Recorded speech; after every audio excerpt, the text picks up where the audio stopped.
I'm Michael Fox, and this is the Prospector News Podcast. And I'm joined today by returning guest Michael DiRienzo, who is the president and CEO of the Silver Institute. Welcome, Michael. Thank you, Michael. Pleasure to be with you again. It's always a pleasure to catch up. Now, for those of our listeners who aren't familiar with the Silver Institute, let's give them the quick pitch as to what you guys are and what you do.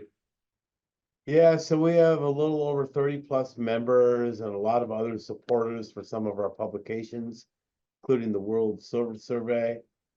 We've been in existence since 1971, and our mission really is to talk about all things silver. So investment, supply and demand, jewelry uses, silverware. But also, we really want to talk today. Our mission has evolved into silver as a green metal, as a catalyst to the world's recognizing the fact that they want to have a less reliance on fossil fuels, and that silver will be a key ingredient in that game plan. Yeah, most definitely. Now, you guys have just um, reported on the silver demand measurements for the coming year and looking forward.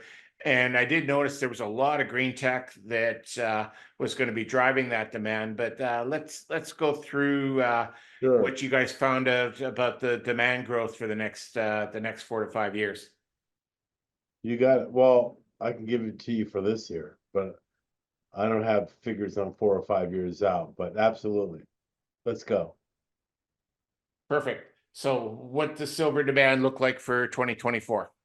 Well, we think overall demand is going to increase by about 1%, and that's coming off of an overall drop in 2023. So when you look at the strength of the industrial end uses, and we'll have a recovery, we believe, this year in jewelry and silverware, that overall, that's going to push us up to about 1.2 billion ounces of global demand for 2024. And where's most of the growth coming from? It can't all be jewelry and silverware. No, it's primarily coming from the industrial offtake. We think that's going to rise about 4% this year to another record. We had a record last year. We'll have another record this year. We project 690 million ounces of silver. And that again is building on the highs set last year. And the trend in recent years. And we think the photovoltaic sector and the automotive industries will remain the key drivers for this increase. Yeah, the for those photovoltaic is basically the silver that's going into solar panels, and the automotive industry, that's the new demand for electric vehicles. That doesn't surprise me at all, Michael. Like I live here, and it's cloudy and snowy today, but typically a pretty sunny place on Prince Edward Island in Canada. And I tell you, in the last year, and just my walking around neighborhood, let's say 2 or 3 square blocks around from my house, there has been at least a dozen and a half houses that have added solar panels to their roof. And we got to be seeing that kind of demand increases going all across North America, are we not? Oh, we're not. We absolutely are. I mean, in my neighborhood is just like yours.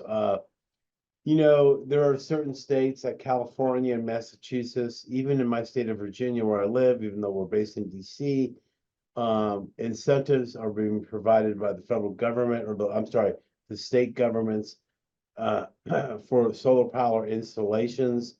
The new capacity additions are forecasted to reach another high level in 2024. And also, the technology is evolved, and while there is still a lot of thrifting of silver, I think that the manufacturers are recognizing that silver will remain the key component of these systems. I mean, it is the number one capacitor with respect to storage of electricity, and that's why they put silver into the installations. We also have higher efficiency solar cells. They're called N-type. They have higher silver loadings, and in some cases in China, we're hearing that they're double pacing again on both the front and the back side of these solar panels, which is all going to lead to higher silver loadings down the road. And with respect to automobiles, yes, there's a greater use of electronic components which are going into these electric vehicles. They're also going into internal combustion engine vehicles as well. As the technology evolves and as consumers demand the safety features that you can find on a lower price or a mid-price or a higher price car, you're seeing more and more silver consumed in this industry. And we're going to stick with our number of about 90 million ounces of silver for automobiles by the end of 2025. Probably at about 80 right now, 80 million ounces. Yeah, the consumer uptake of electric vehicles is starting to slow a little bit, but It is. the governments are still pushing on that as an industry to grow. Now, most of the solar panels are still produced in China. If we start to reshore some of that manufacturing over to North America and into Western nations, will that accelerate the need for silver for these panels, or will it still remain constant, do you think? Oh, I think it will accelerate it. And there's no question about it. I mean, look at there are states, just take California, for example, where you can't build a home today unless it's run on an alternative energy source. And it's not nuclear and it's not wind, it's absolutely solar. So that's going to benefit silver offtake down the road, and immediately, quite frankly. So yeah, it's a win-win for silver all along the road. But when even when you look at, we're looking at a good story for consumer electronics this year as well, and that's going to help buttress silver industrial demand. So look at, absence a massive world economic collapse, which I don't see, silver is going to have a good year in terms of industrial usage. Yeah, I don't see an economic collapse coming either, but I do see a recession coming. That could But I happen, also think that absolutely. it may be a little different this time, in that, the same but different. Historically, governments in recession will do a bunch of back to work projects. And generally it's always been what they refer to as blacktop spending. They'll spend Right. on roads and that type of infrastructure. Where I think it's going to be different this time is there's going to be an onus for green energy infrastructure, and silver plays a significant role in that, as we've been going through and discussing. If we have a recession, do you see that actually impacting silver, or is my perception of what's going to happen maybe a little bit more in reality, and silver will continue to grow through this next recession? Well, I think silver will continue to grow. If there is a recession, labeled a recession, identified as a recession, I think if you take the United States, for example, that would sort of force the hands of the US Fed to begin to lower the interest rates, which have, basically hit very, very, very high marks last year, coming after COVID. So we know there are 3 cuts to the interest rates scheduled by the US Fed. They paused on March. They've already announced that. And there could be further deliberations at the Fed with respect to the CPI number that came out yesterday, showing that it was a little hotter than anticipated by economist. And that could have a negative effect on gold and silver. But the fact of the matter is the Fed is committed to getting the interest rates at a level that's comparable to the inflation rate. So we do believe that that number will come down with respect to the interest rate, and that's going to help precious metals and silver in particular. Okay. And given that the increase in the demand for silver is coming from the green energy space, either solar panels, electric vehicles. There's been an impetus to get silver included in the critical metals list at numerous governments. And most recently, you're one of the signatories on a letter that was delivered to the Canadian government. There was yourself and I think 19 silver CEOs that wrote this letter making a case for silver as a critical metal.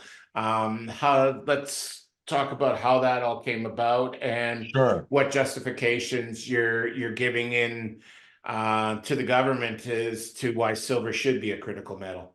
Well, we look at it in some of the same arguments we've made for silver's use as a green metal, but this is not new to the Silver Institute. So we wrote back in 2022 for the 2023-2024 United States government USGS critical minerals list. We were joined at that time by the National Mining Association in a joint letter to them. Last October, we wrote to the U.S. government's Department of Energy about silver being placed on the critical materials list. And we're following up with that. And we're going to have briefings in March with congressional leaders of the Critical Minerals Task Force on why silver should be included. But most recently, we joined those other colleagues that have Canadian operations, mostly CEOs of the major companies in Canada, to talk about why silver should be included on their list. And there's several reasons why it should be included. The growth in silver with respect to solar, electric vehicles, and so forth is nothing short of outstanding, and it's going to continue to grow. The fact of the matter is, we have to look at this in a geopolitical framework.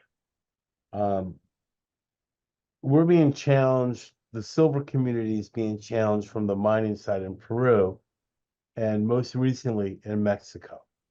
We are already running a silver deficit in the market when you look at current silver supply, okay? And that includes both mining and scrap supply, and demand. So we think that the silver market deficit is going to be about 176 million ounces this year. It's about 194 million ounces, and we ramped up our estimates as new information comes in. But that's still going to be exceptionally high by historical standards. And what we're trying to convince those people who put these lists together, that it's not just a cursory look at numbers with respect to supply and demand. It's also, you have to include some forecasting, and you have to include geopolitical issues.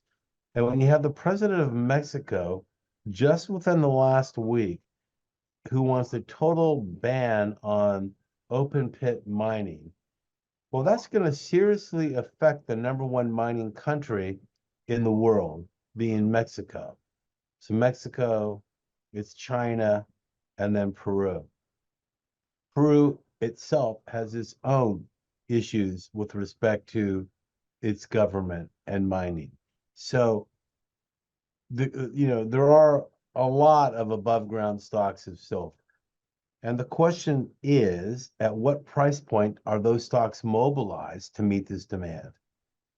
So we're looking into that very closely. But silver is definitely a critical mineral.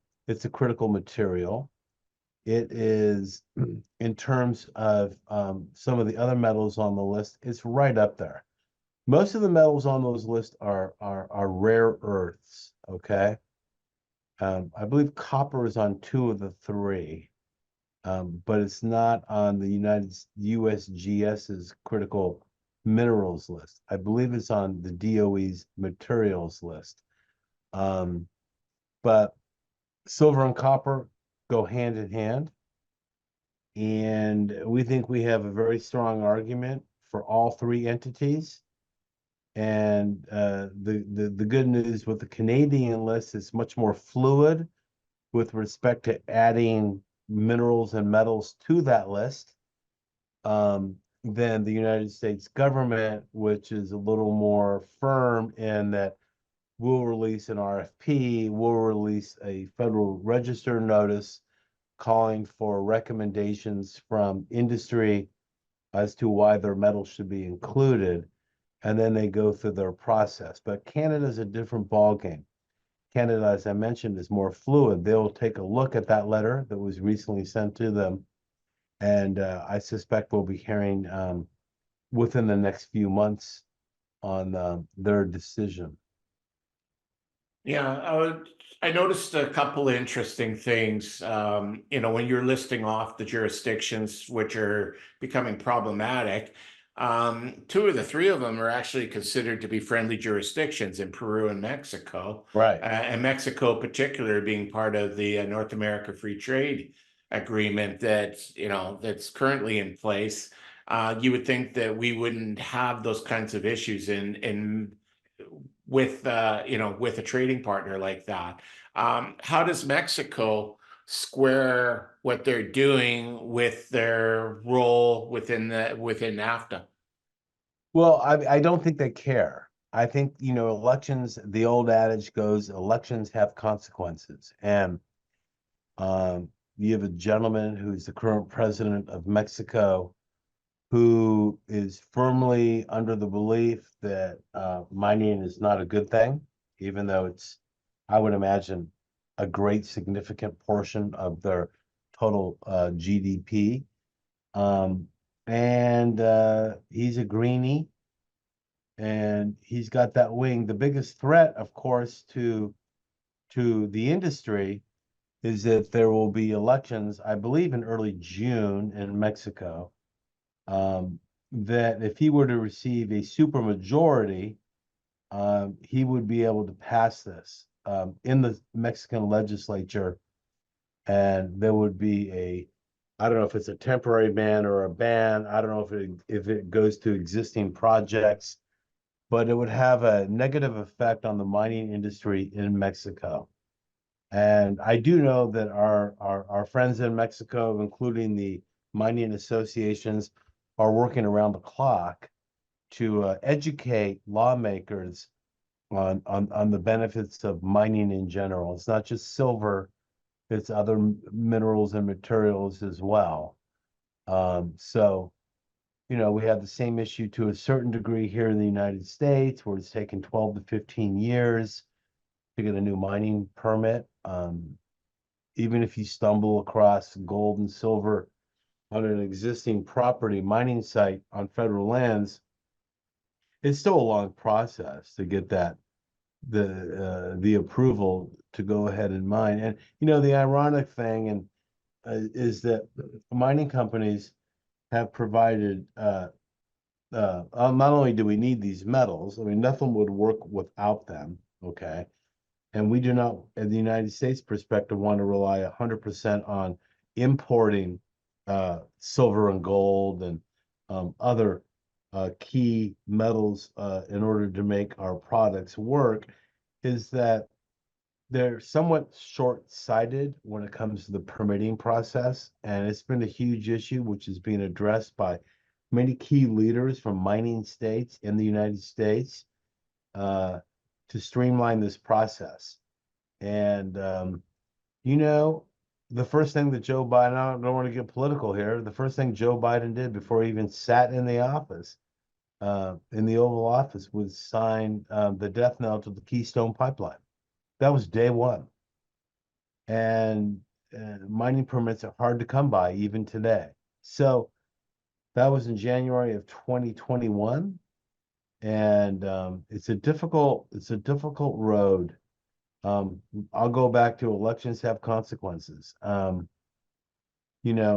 mining companies operate at the highest environmental, state, local, and federal level of expectations and laws and standards. They provide so many jobs in schools and roads and hospitals to the communities in which they operate, especially overseas. And yeah, I couldn't sit at this desk today without mining. I couldn't sit in my chair without mining. And I certainly couldn't communicate with you without the benefits of mining through Zoom today. So it's a question of what are you going to choose? You're going to choose moving forward in life and using these products that come safely from the earth, or are you going to close these things down based on the whims of a very small subset of the population? And generally a very uninformed subset of the population Absolutely. as well. 100%. But you get that across the board where governments just make bad policy. Out of the Canadian government today, apparently they're going to stop building roads in Canada. So what are you going to use your helicopter, Michael? They're going to first I for a have helicopter. no idea what we're supposed to do, but apparently the government's not going to build any more roads. So, as I say, you get strange policy out of people, as I refer to them as one-trick ponies, where everything is viewed through that same lens, Yeah, it's a unfortunately. very myopic and uneducated lens. You use the word uneducated, and that's clearly where this is coming from. The public is smart, all right? We are smart people, Michael. You and I are smart. We realize that if the government's going to get involved in our lives to certain degrees, a degree, we will listen, and then we should be able to have the ability to make our own informed decision. And I always use the example of smoking, all right? So prior to the early 1960s, there were no government standards on smoking. And at the time, over 52% of adults 18 and older smoked cigarettes. When the government came out, I can't remember the exact year, but it was the 1960s, with the report that smoking may cause cancer. Over a third quit smoking that on the spot. Okay. And that was useful. Okay. They didn't ban smoking. They didn't say you can't smoke, but they made an announcement, and people quit smoking. So that was a good example. A bad example when it comes to mining is when they don't allow for new permits based on NIMBYs, when not in my backyard, people, communities. And the problem overall today is the advent of social media, which has been a pain in my ass these last several months. I mean, and the Silver Institute is being accused of being in line with the Rothschilds and big banks and the Federal Reserve in suppressing the silver price, which is nothing short of bullshit. And there are people out there who have this megaphone today who amplify that megaphone through the online, through Twitter, through YouTube, through whatever medium they have available to them to advance their particular cause. And, quite frankly, I'm sick of it. I'm sick of it. And I think most industries are being confronted with the same backlash by certain actors. And, we'll see what we do. We'll see what we do. We'll keep you posted. Well, for sure. You know what? I used to work in news media before I found myself working with this industry. And this was way back in the 1990s. And we used to have an acronym we used for people like that. We called them cave people. And the CAVE stood for Citizens Against Virtually Everything. And that's kind of where you're Well, at. And it yeah, is, there's it it's is strange. That's a great acronym. I love it. and by the way, if you're in bed with the Rothschilds, if you could, have them spill some of that gravy on my taters, I'd be happy if you could put a word in for me, okay? Well, it's not coming to me either, so we'll have to figure that out. But I love how there are certain people out there that are accusing the Silver Institute of rigging the market for a lower silver price. All our members are mining companies, banks, and so forth, uh, who would I would say they would prefer a higher silver price. I was about to say, and a lower silver price to benefit exactly who? Everybody you represent needs a higher silver price. So, That's exactly right. that argument just simply doesn't hold any water. I've heard, I've sat in, I've listened to some of those arguments, and my reaction is generally the same. I look at them and go, "Oh, clearly you don't understand how markets work." And They that's don't. gen- and They that's don't. generally the end of the discussion. But they have that voice online these days. And I'm not disparaging online media or social media. What I'm saying is things can be really construed to a certain paradigm, and people will start to believe that. And fortunately for us, it's a small segment of the online community. There are those on the other side that are trying to amplify that and make it a bigger story than it already is. And I just say bring it on. I mean, if you're going to accuse me of rigging the market, or the Silver Institute of rigging the market, or the Silver Institute of not putting out accurate facts and figures, well, then let me see yours. We use Metals Focus, an entity for our World Silver Survey and some of our other publications. An entity that has 8 offices worldwide with 35 full-time employees and consultants who are on the ground meeting with end users, miners, manufacturers, and so forth, dealers, and getting a broad, and in many cases, in all cases, a very pinpoint analysis, or drawing a pinpoint analysis based on these conversations. Whereas you have people in their parents' basement eating peanut butter with their fingers out of a jar, taking shots at us.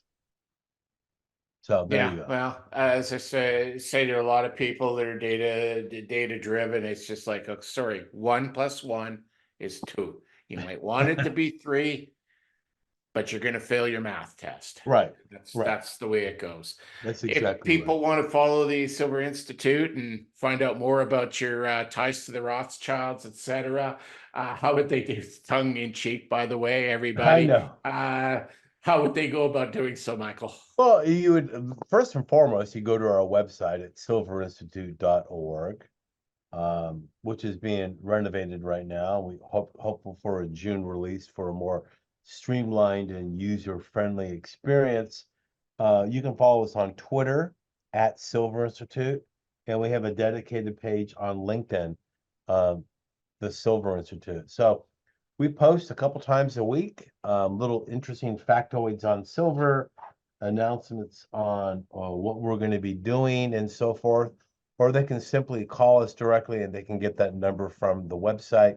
And I'll be happy to speak with anyone about silver. That's a beautiful thing. I'm sure we're going to have plenty more time to chat over the course of the year, and I look forward to having you back on again. Thank you so much for this opportunity, Michael. Best to you. Thank you, Michael. Take care.